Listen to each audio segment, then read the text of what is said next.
Hello students, आज की इस वीडियो में मैं आपको बताऊंगा हरियाणा बोर्ड क्लास 12 हिंदी नैतिक शिक्षा पाठ नंबर 9 की एक्सप्लेनेशन। पाठ का नाम है सर्वे भवन्तु सुखिनः।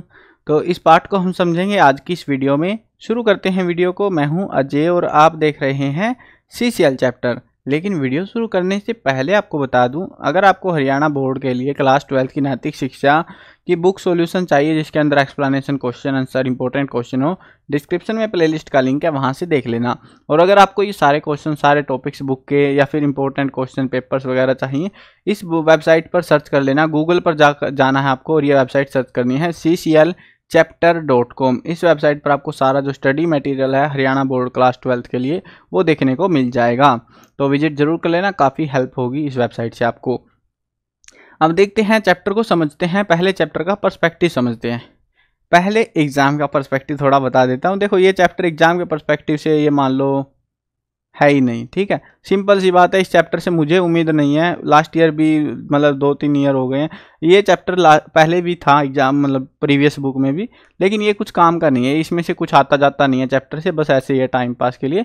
लेकिन हाँ, सीखने को है कुछ ज़्यादा से कुछ सीखने को भी नहीं है, लेकिन हाँ, इसकी जो भावनाएं हैं वो थोड़ी अलग तरीके से हटके हैं। पाठ का नाम समझते हैं, सर्वे भवन्तु सुखिनः। हर सर्वे यानी सभी तरफ, भवन्तु हो, सुखी ना सुखी यानी कि चारों तरफ। मैं इस दुनिया में रहता हूँ, मेरे चारों तरफ जितने भी लोग हैं, सभी लोग, इस पूरी दुनिया जो है, पूरा ब्रह्मांड सुखी रहे, ये मैं कल्पना करता हूँ। ऐसा कुछ इसका जो है हिंदी अनुवाद होता है। अब समझते हैं। 4 पहरे हैं इस चैप्टर के अंदर।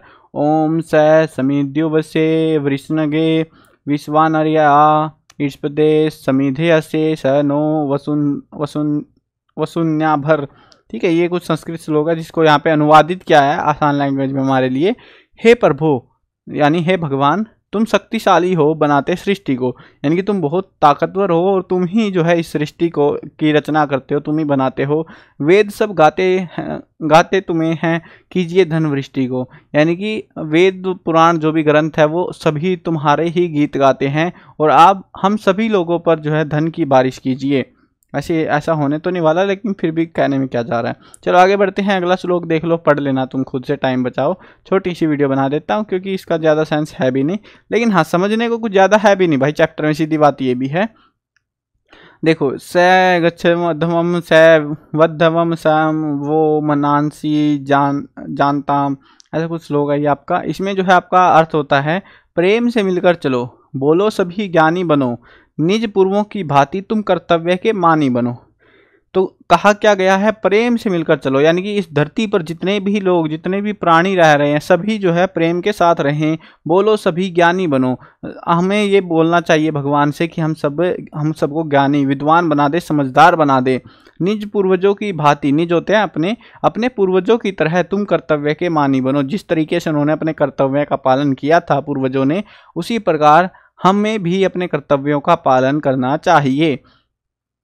अगला जो श्लोक है, श्लोक नंबर 3, इसका अर्थ होता है यहाँ पे, हो विचार समान सबके, चित मन सब एक हो, ज्ञान देता हूँ बराबर, भोग्या पा सब नेक हो। यानी कि यहाँ पे क्या कहा गया है, हो विचार समान सबके, यानी हम सबके विचार जो है एक जैसे हो जाए, चित मन सब एक हो। चित मन का मतलब है हमारे विचार, हमारी सोच समझ सब कुछ एक जैसी हो जाए। ज्ञान देता हूँ बराबर, यानी मैं सबको जो है ज्ञान बराबर देता हूँ। भोग्य पा सब नेक हो, और सब उसको भोग सके और प्राप्त होकर सब जो है उसको नेक इंसान बन पाए, अच्छे इंसान बन पाए।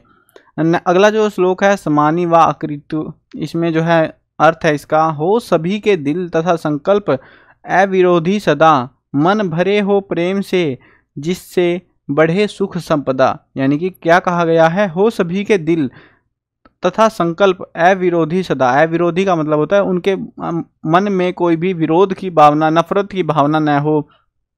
सभी के दिल एक दूसरे से प्यार करें, खुशी से रहें। मन भरे हो प्रेम से, मन जो है प्रेम से भरे होने चाहिए, जिससे बड़े सुख संपदा, जिससे चारों तरफ जो है सुख और जो है शांति, संपत्ति, सब चीज़ों की वृद्धि होती है। ऐसी ही खुशहाल जीवन की कल्पना यहाँ पे कर रहे हैं। ठीक है, ये थे हमारे 4 श्लोक। बाकी ओवर द ऑल इस चैप्टर से ना तो मुझे उम्मीद लगती है कि कुछ पूछेंगे, मैं सीधा सीधा बता रहा हूँ तुमको। अगर तुमको टाइम पास करना तो भाई कर सकते हो, लेकिन मुझे कोई उम्मीद नहीं है इस चैप्टर से कि इस चैप्टर से एग्जाम में कुछ पूछा जाएगा। बट हाँ, पढ़ने के लिए है, टेपने के लिए बस उतना ही है, ठीक है। हाँ, ज़्यादा सीखने के लिए भी नहीं है कि मैं बताऊं कि तुमको ज्ञान बता दूं। लेकिन यहाँ पे पूरे चैप्टर में बस एक ही चीज़ कही गई है, चारों तरफ सुख शांति हो, सब लोग मिलजुल कर रहे, खुशी से रहे और अमीर होते रहें सबके सब। तो ये कामना यहाँ पे की गई है पूरे चारों श्लोकों में। तो ये था आपका ये चैप्टर। आई होप क्लियर हो गया होगा। चैनल पर नए हो सब्सक्राइब कर लेना। मिलते हैं नई वीडियो में। Bye bye.